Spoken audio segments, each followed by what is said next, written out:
So the first question that I've got on my list really goes out to you, Amar. I think it'd be great to hear from you and your reflections you've got on the last year, and in particular how COVID-19 has changed how we operate from your point of view. Yeah, taking time to think about this. I mean, a year's a long time to think about, but my mind goes straight back if someone asks me that question to the first lockdown and the start of the outbreak in the UK. And when that first happened, we like many other services found ourselves having to quite rapidly adapt to figuring out how we were going to help keep supporting our service users and the people that still needed support, but without our clinic, as we had to close our clinic during the first lockdown. So I would say one of the main ways that COVID's changed how we've operated is that we've switched many of our services to remote working. So we already had an advice line before the outbreak. So we were taking calls and supporting people nationally, but we found ourselves rapidly having to enhance that service so we could offer the same or a similar level of service that we would in our clinic settings on the phone. And we managed to do that in about 6 weeks, actually, in amongst the kind of mess and chaos of what COVID meant at that time. And I would say the main change, for us is that now we'd always wanted to expand our remote service capacity and our capacity to reach out to people beyond London or beyond where we physically operated. And actually, I mean, in some ways quite positively, the outbreak it was the catalyst for us being able to do that in a much speedier and more coherent fashion. Yeah, definitely. I can see how we've moved ahead with some of the ambitions that we had in the strategic plan, and on a needs must basis. So, despite the strain, there have been some opportunities there that I think will stand us in good stead for the longer term.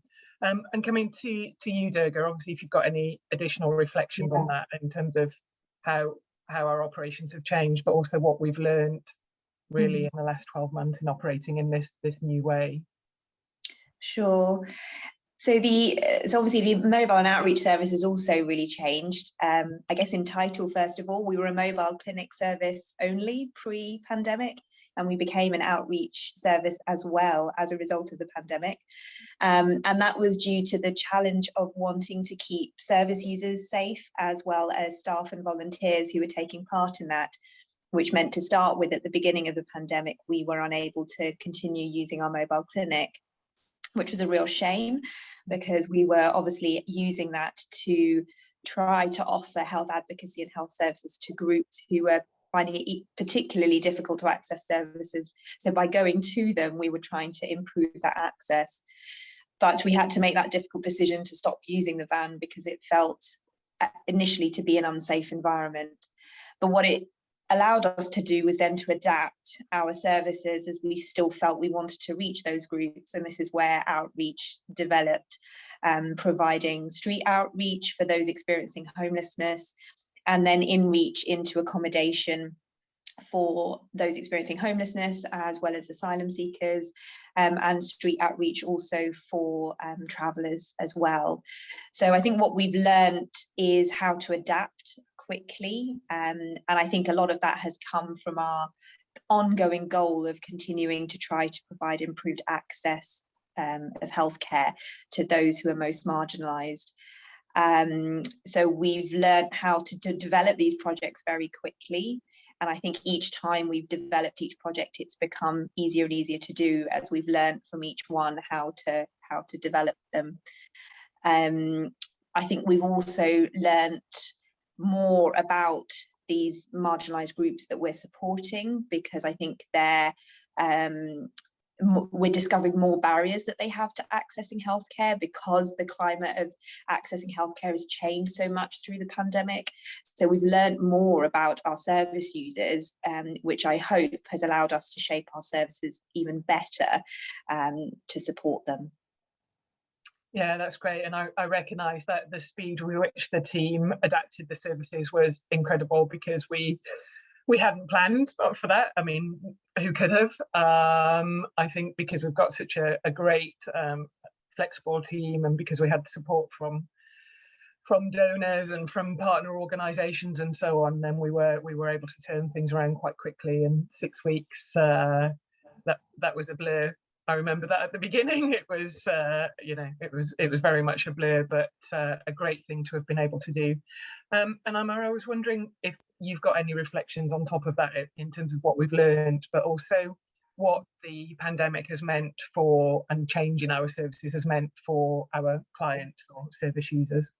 Yeah, sure. I mean, to echo what Durga's just said about how much more we've learned about the barriers that our service users face to accessing services. I mean, NHS primary care services more generally. It was really apparent to us that as COVID unfolded, and for example, GP registration turned online, GP surgeries were closed, so you couldn't actually access and physically talk to somebody.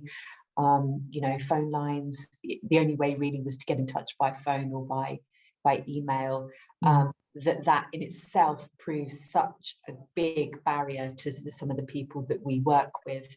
And we ended up doing a needs assessment of the barriers within the outbreak. And one of, a really big one was either lack of kind of means to contact GP surgeries digitally, kind of what we call digital poverty. So basically a lack of internet or equipment, or digital literacy, for example. You just don't know how to get around a GP form. So that I think impacted the people that we support quite a lot. And it's definitely, I suppose, even beyond this outbreak, has given us kind of the impetus again to keep fighting for and advocating for more accessible services. Because this doesn't only affect vulnerable migrants, but the kind of lack of translation services and the lack of kind of friendly ways and accessible ways of registering with a GP beyond the digital system goes beyond that group as well, and language barriers as well. And I think in terms of also what it meant for clients, or what it has meant over the year, and one of the hardest things I think, and I think Durga can attest to, one of the hardest things that we've seen is that the people that we support are usually on, right at the kind of hair's breadth away from poverty, destitution, from, they're basically surviving through community networks, through organizations that support them. But, it's a fragile net, where they are. And with lockdown happening and, people's work drying up, people's support drying up, community organizations closing, it just brought home, it wasn't kind of a specific learning, but I think it just really, when I was doing the work, it really brought home again just how fragile their, the kind of the way people support themselves are. And one piece goes and it all falls apart. So we got an increase in requests for food, for example, or referrals to food banks, or worries, or people's immigration applications were being held up, so they were in complete limbo, and so everything started, for some people, started unraveling, and that was very, very difficult to see. So it just shows that essentially without proper support, people's kind of living circumstances, especially people who that we support, are exceptionally fragile and need kind of a holistic, consistent level of support for them to be able to kind of realize their rights and what they need. Yeah, and I kind of feel that even in our regular and day-to-day work, we see people's fragility, but the impact of COVID was clearly devastating for some. It was very upsetting, some of the stories that we heard. And it was great to have been able to turn around a rapid needs assessment in the time that we had to highlight some of the issues that you've raised there, such as the digital exclusion and so on. And not a lot has moved forward in this time. Yeah, I mean, there's one thing that I kind of wanted to, because I mean, I suppose a slightly positive story is that, you know, even though lots of people were going through such difficult times, you know, connecting people to even a GP surgery can have massive benefits. So one of my memories from certainly in the first 3 or 4 months of lockdown was a gentleman calling us who was intermittently street homeless and kind of sofa surfing on kind of random people's homes in Yorkshire, and he had no access to food. He didn't know where he was going to get food from that day. The next day, I think he had kind of a piece of bread, and we learned a bit more about him. We linked him in with a GP surgery and signposted him to a food bank, and, you know, linked him in with the local Red Cross who provided immigration support. But actually the GP surgery we registered him with were fantastic. They had social prescribing abilities, they had an in-house mental health nurse, and this person needed mental health support. And it really kind of hammered home to me again that, you know, these connections are really important, that what we do sometimes is not, we don't just plug people into a GP surgery. You know, GP surgeries can often be that hub or that point of call for many other services that they can support somebody to provide. And he then contacted us and said, I've got mental health support, you know, I've got access to a food bank, I'm being supported by the British Red Cross, this is amazing. And he'd had hypertension. I think he'd never been registered with the GP. And I think he'd gone to an urgent care centre at some point, and they said, your blood, no, it was when he went to the doctor, she was shocked. She said, your blood pressure is through the roof. You know, I'm so surprised that you haven't been unwell before. Your teeth are a state. You know, she was just kind of, how have you not been able to register with a doctor before? So anyway, the point being that actually those connections were more important than ever in the pandemic in some ways, I think. Yeah, it really shows how such a simple act can really be life-changing for an individual. And there's lots of things that we did that we can't measure the impact of. So it's great when we do get those individual stories and we get to see what happens to people at the next stage. Something else that we did, of course, during the pandemic, you know, responding to something you said there, the translation needs that we see in our online and offline services every day, you know, every day of the year, was amplified as well during this crisis. So even for people who are not from, you know, an undocumented migrant background, had a need to receive information in their own languages. So the team were very good at that and producing immediately translated NHS guidance. And that took us completely by storm. So we set out with languages we knew or we had in the team or we had quick contacts with. And that was 20 languages at the beginning, but I think by the end of a fortnight we had some 60 languages, and we know they've been downloaded over 50,000 times, mainly by community groups and healthcare workers and so on. So I'm assuming that, you know, there's at least a 10-fold use of those documents, because a healthcare worker downloading one is going to be handing them out to many people. So the need was there in handfuls, and it was good that the team could rally and pull that forward, because we didn't have experience of producing information in that way. So that was also rewarding to see that kind of take up. So thank you, Emma. I want to ask Durga, really, what do you think your greatest challenges were during this year? So I guess the greatest challenges to start with were creating outreach. That wasn't something that I'd had experience of at that point. So changing the model from, you know, how do you run an outreach service, to practical things of how do you take out physically all the equipment and things that you might need. And we've done all kinds of models over the last year. We've done it by foot, we've done it on a bike, we've done it in a car. So we've adapted and changed continuously. And sometimes that's needed to change week by week, depending on the number of people we might need to see, or the particular setting that we're going to. So that's obviously, it carries kind of logistical challenges with it, trying to organise those things. So that's been quite challenging. There's the challenge of increased barriers to access to healthcare, which means we've had to think about new and different ways of supporting our most vulnerable. And some of that has included having to support them with additional areas that we haven't done. So as Amar kind of discussed, the supporting around destitution and food availability, this was something we found that became an issue also for those who are experiencing homelessness in the city. So the city, more than anywhere else, had completely and utterly shut down at the beginning of the pandemic. Even the local supermarkets had closed because of sort of few kind of resident populations within that area. So we found we had groups who usually had found food in some way, whether it was passers-by giving them food or supermarkets giving them food, suddenly not able to get that.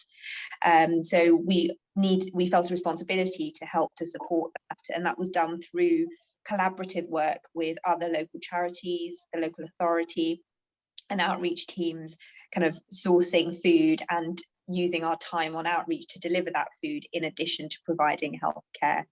And these were things were sort of evolving over time that we needed to adapt to. And then the challenges have come almost from the outreach point of view of more and more need out there. So over time, we've now also seen the need for outreach work for asylum seekers who are living in home office accommodation, which is mostly hotels and hostels.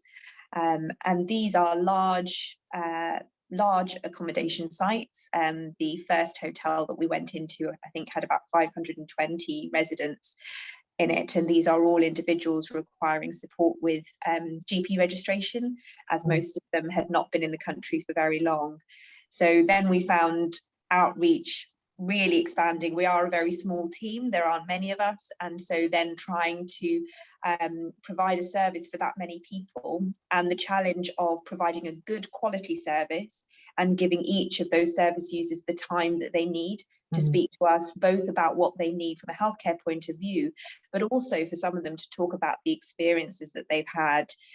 Sometimes our contact with them was the first time they had an opportunity to do that. Most of the contact they'd had before us was very functional, and so they weren't able to talk about their story up to that point. So it was a challenge to make a decision about kind of how much time we spend with people. But I think that we are a unique service and that we have the flexibility to operate a service in the way we think is most beneficial to our service users, and we can ask our service users, because of the contacts that we've had through outreach, what they want. And I think the benefit of giving them the time to tell us their stories as well as support them with their healthcare has been very valuable to them. And I also feel personally very, very valuable to myself to kind of learn from them as to how best to, you know, improve any service. Yeah, I mean, we're still learning about this type of service. Obviously, it's still very new. Be interesting to see how it kind of shapes and changes in the year and year ahead.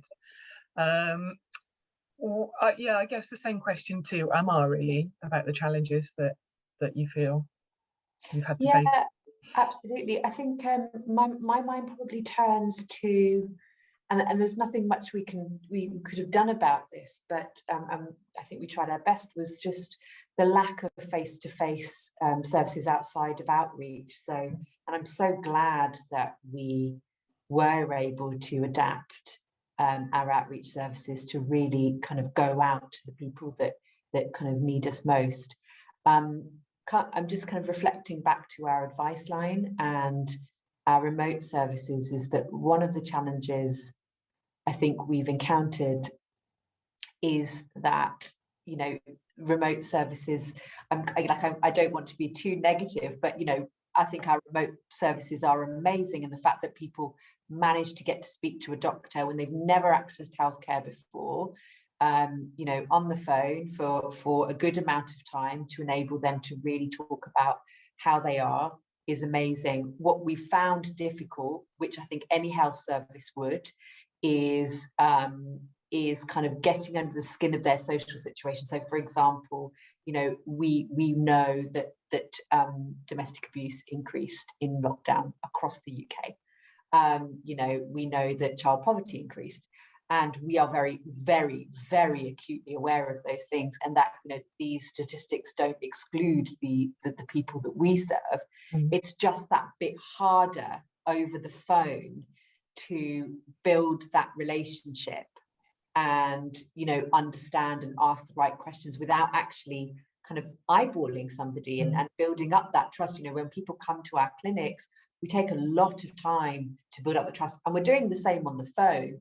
It just means a more kind of intensive, much more kind of intensive casework approach, and spending a lot more time with each service user to try and understand that. But it's difficult on the phone. So that's really struck me, I think. And that's not to say that could have done anything better. I think we're doing the best we can. I think my reflection on it, though, is that, you know, in this pandemic, the same, you know, a lot of GPs in the NHS have talked about the same thing, you know, just how hard it is. And I'm sure Durga, because she is a GP, I'm not, can attest to that, just how hard it is to kind of, you know, really dig down and see that somebody's okay in their social situation, or ask questions around abuse or violence, or, you know, how their children are. But I think what it says to me, and that was the biggest challenge, is actually that, again, when a pandemic or something like this hits, and it hits the entire population, the people that we see who are not in that safety net at all, really, are the ones that then completely aren't detected. Does that make any sense? I'm probably not saying it right, but, you know, every doctor in the UK is aware of this issue, but actually the people who aren't plugged into GPs, or the people that we're speaking to, are just as vulnerable, if not more vulnerable, to these things, and it's still hard to reach out to them. So that's probably one of the big challenges, I thought, in terms of our service users. And then, actually, from my perspective, we also planned and did open a pilot service in Birmingham end of last year. And the plan had been to start outreach in person in our very lovely new van. And we were all very excited about that. And the van is here, which we're very happy about. But there were delays because of lockdown in the arrival of the van, but also for all the reasons that Durga mentioned around safety of our volunteers, of our staff and our service users. We found that we couldn't do that kind of face-to-face outreach in Birmingham as we'd wanted. So we did still we still have the project, and we're doing so remotely, and it's going brilliantly.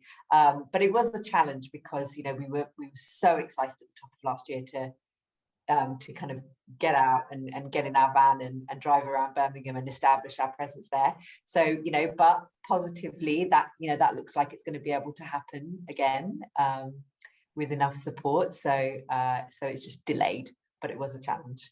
Yeah, that's great, and there's lots to look forward to in there. I think kind of you brought up something that's close to the conversations I had as well with donors and funders about you know, have we seen an increased demand, increased need for our services? And I think the simple truth of it that no matter how much we expand, the need is there, and we've got the research in the background that we could double or triple the size of the service that we offer, and it would fill up immediately. So it's always been a difficult conversation to have, because I think in other services they see a phone ringing off a hook or a queue outside the door or some such thing. But every time we offer these new services, the outreach or the new clinic in Birmingham, there are people there who've been waiting for a long time for us to arrive. So it's nice to be able to tackle this, but we've got a long way to go to meet that need. Great. Okay, so thanks for that, Amar. So wrapping up really some of the reflections and looking back, Durga, what do you think you would say is one of the things you feel most proud of, or was your kind of greatest achievement in this year? Because there is a lot that we accomplish individually and as a team, but it'd be great to hear from you, your personal reflection. Yeah, thank you, Ellen. There's so much really to be proud of. I mean, as an organisation in whole, we've already talked about how quickly we adapted to continue providing services with barely a pause in service. Really, you know, we've kept it going the entire time. From an outreach perspective, I'm really proud that we were able to kind of rise to the challenge of the need of vulnerable groups all around us, and to adapt our service to reach them. And yeah, that we were willing and able to do that, that we had the means to do that, which of course is, you know, a great thanks to those who donate to us and contribute to us, because we wouldn't have been able to do that without them. And that has, you know, really, I feel, kind of stretched the full breadth of the groups that I've mentioned that we've helped with, from those who are experiencing homelessness, both helping them on the street, those who have remained on the street, to helping those who ended up in accommodation as part of the Everyone In scheme, to try and get people into accommodation quickly. And Doctors of the World was there kind of at the beginning of that scheme, really, to try and set up services. I was really proud to be involved in that setting up of services in the City of London for accommodation, when there hadn't really been an infrastructure set up for support.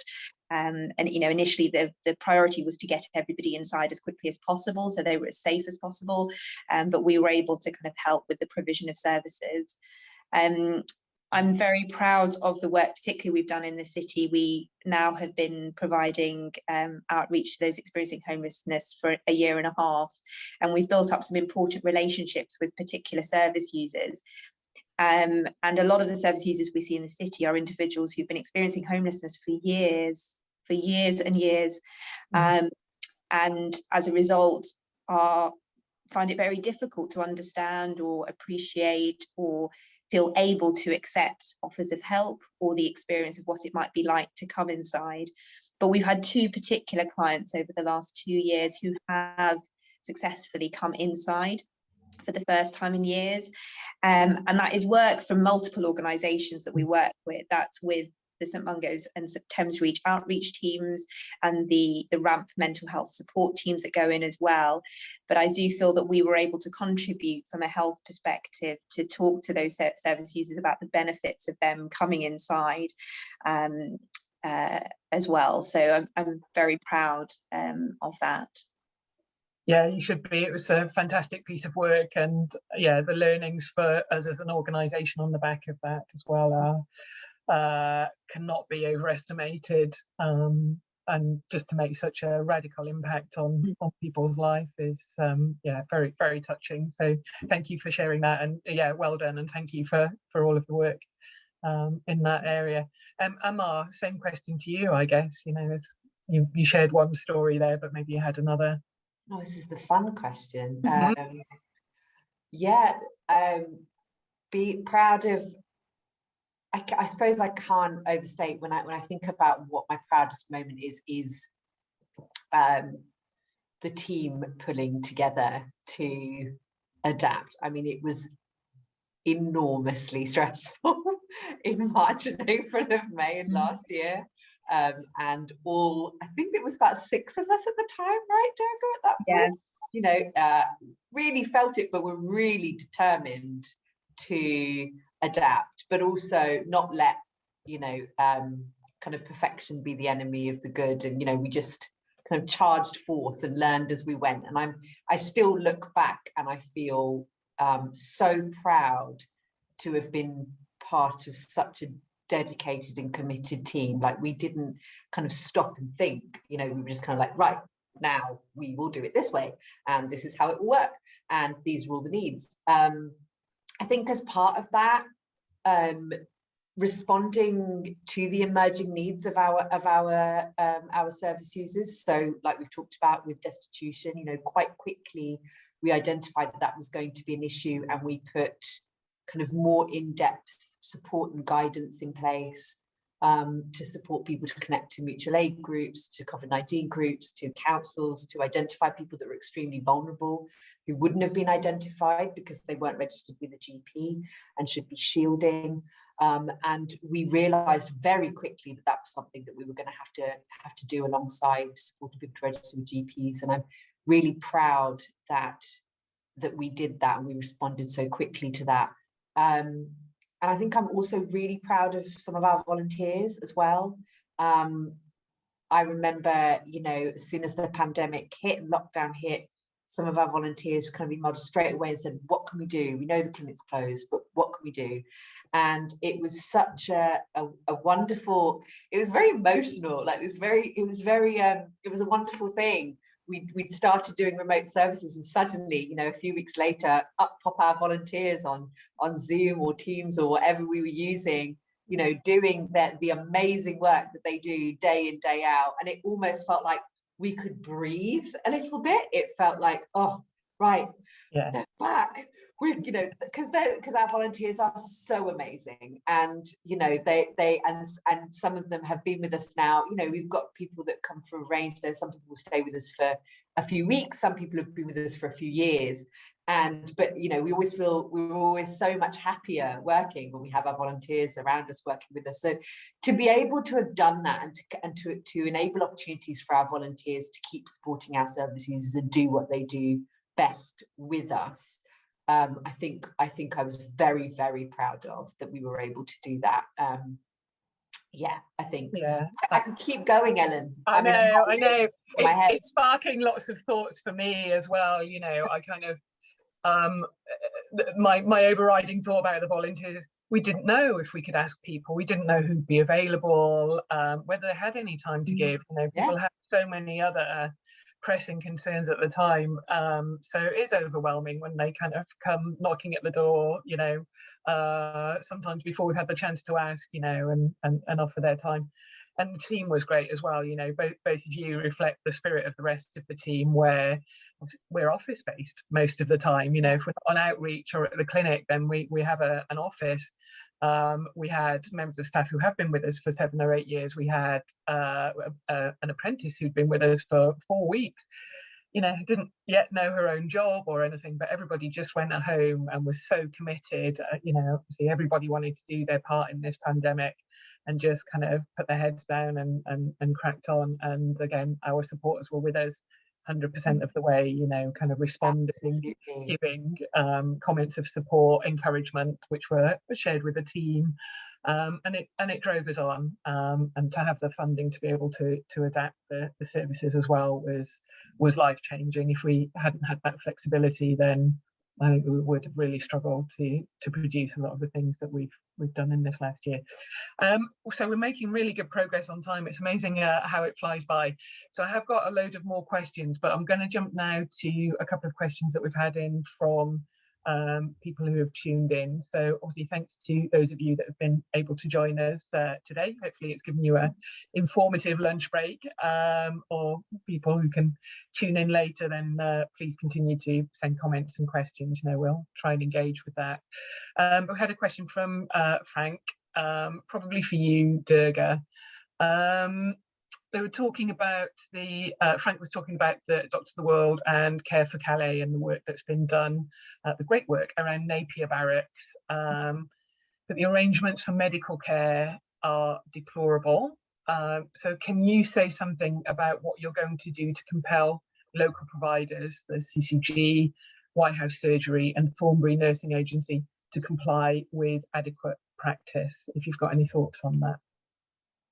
Sure. Well, Doctors of the World, as you mentioned, along with Care for Calais and also multiple other organisations in the UK, so Freedom from Torture, the Helen Bamber Foundation, along with the GLA, so the Greater London Authority, have been looking at healthcare provision generally for refugees and asylum seekers in the area. And though their focus has been within London, we are obviously also have Napier Barracks on our radar. The main concern we have around the Napier Barracks, and something we have to bear in mind, is that at its very core, it is an unsuitable location for accommodation. And that has to be the focus of what our work is, and that is the message that we're continuing to do, and that we're continuing to support other organisations in sending that message out, that the accommodation is unsuitable. It almost, to a degree, yes, healthcare is very important, but almost the main issue here is that the environment itself is incredibly damaging to health. And so we need to deal with that, first of all, over the provision of healthcare, though obviously we are trying to have any influence that we can have around that, but it's very difficult area to have any influence around, though we are continuing to do so. And so I think the main thing is just to continue getting the message out there that we feel that the barracks are unsuitable, that they are damaging to both the physical and the mental health of the residents who are there, and that they need to be moved out as soon as possible into more suitable accommodation. Exactly. Yeah, so it's not a case of them being made suitable. We want the barracks closed, and obviously we're there trying to do what we can in the interim, but ideally we'd like to see them closed. So it was a relative, success last week to see Penally going down that route, but things are not so bright or so clear for Napier or other areas. Okay, thank you very much, Durga. That's really helpful. Then the next question was from Roger. So thanks for the question. And asking if we could say a little bit about the organisation and where we work and the number of doctors, patients, and so on, that and where the work occurs. So I'll start off on that, and maybe Amar, you want to kind of add in. So feel free to do so.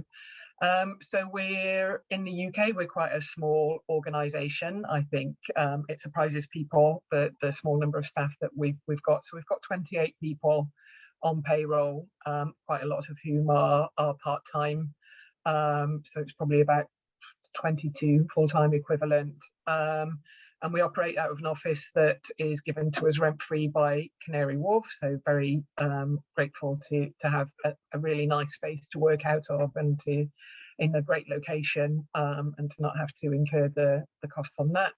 And we've been supporting on average about 2,000 people a year through the clinics that we've had in the East End of London, but we've increased when it opened, and just before lockdown, we had increased the number of hours that the clinics were open, and we'd added on the mobile services, and Amar has alluded to the mobile clinic that has been bought for Birmingham. So that number should increase, and obviously we want to continue increasing the number of people that we reach out to. There's various reports out there saying something between 50,000 and 500,000 people would need our services. So we're really just the tip of the iceberg, but we're operating at full capacity with a number of staff and facilities that we have at present, but we're ambitious about scaling those up and finding the support and funding that will allow us to do that. In 2019, so I haven't got 2020 reports, so we would have answered kind of in excess of 13,000 calls on the helpline, and around about 2,500 face-to-face consultations. So we've only got the clinics in London and the new and soon to be clinic in Birmingham. The services are, the helpline services open nationally, so somebody can call us from anywhere in the UK. Because of the low number of services that we've got and the low number of, this is a unique offering that we have through our clinics. We've had people travelling from Cornwall, from the Isle of Skye. We've had people travelling from any part of the UK to see a GP, such as the level of their desperation and their inability to kind of resolve that themselves in their local area. So they could have called us and hopefully we could have helped them out, but of course people, as Amar said, if they're suffering digital exclusion and language problems, then they're not going to know about that, and we'll jump on a train and come down and take several days to come to see us and make their way home. So that's always quite shocking to hear, and just reminds us that we have to keep pushing to have a more nationwide reach. And we're part of the Médecins du Monde international network that has these nationwide clinics in France, Spain, and other countries. And then depending on budgets and emergencies and so on, we're working up to 80 countries around the world through various different national offices. That's insight from me. We've got about 5 minutes to go. Amar, did you want to add anything to that about how we operate? Or? I mean, I think that was an amazing summary, Ellen. What came to mind is maybe just to kind of, I suppose, colour the numbers really, and to kind of demonstrate the point around, you know, we're constantly striving for nationwide reach. Is that when we, you know, as I said, we have started services remotely over the phone in Birmingham as a way to, you know, at least start while it becomes safe for us to use the new van. And this is not uncommon, but it continually shocks me when it happens. But there was a gentleman who had been in the UK for 20 years and had never, ever accessed GP care because he was scared, because he didn't know his rights, and he'd waited and waited until his health situation had become so untenable. And actually, he didn't contact us directly. It was an organisation that then referred him to us. And so I think it really demonstrates the point that that actually the combination of, for example, our remote services that can reach nationwide is amazing, but we also need a presence nationwide. And that's what we'll always be aiming for in kind of main areas, because actually the routes that people come to seek our support or need our support are not always just over the phone. And, you know, I kind of can't wait until we can reach out further into the Birmingham community, because we know the need is there. And, you know, just kind of, I mean, that's something I know that's slightly on the extreme end of the spectrum, but it's not uncommon. And it really brings home again that, you know, that presence is important, and that, you know, that's also a big ambition and goal of ours. Yeah, that's really helpful. And we know that that's one example of 20 years, and I've heard that from one of the volunteer GPs as well.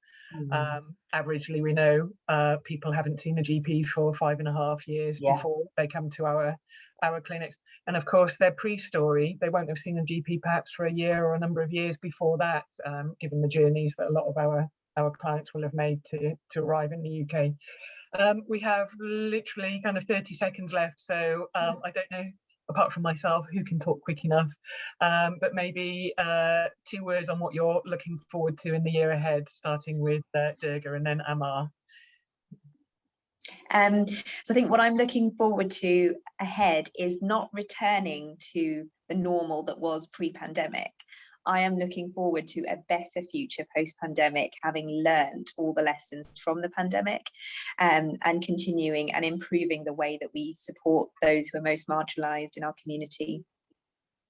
Fantastic. Good synopsis there. Thank you. And Amar? Okay, 2 things, 2 words. You can. Face-to-face, so seeing some of our clients at our Stratford clinic and in Birmingham face-to-face, and then also building on, oh God, how am I going to say this concisely? Building on the movement that is now growing, because COVID, you know, COVID more than anything has thrown open the necessity of people, everyone in the UK having access to healthcare services. And it's always been a right, it will always remain a right, but I think more than ever, people, institutions, the public are beginning to understand just how important that is.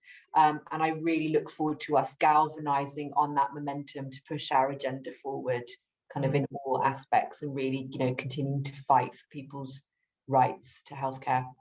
Yeah, me too. That's very helpful. So we've run out of time. Obviously, I apologise. We had several other questions that we could have got to, but do feel free to reach out if you've got any questions that you'd like us to answer.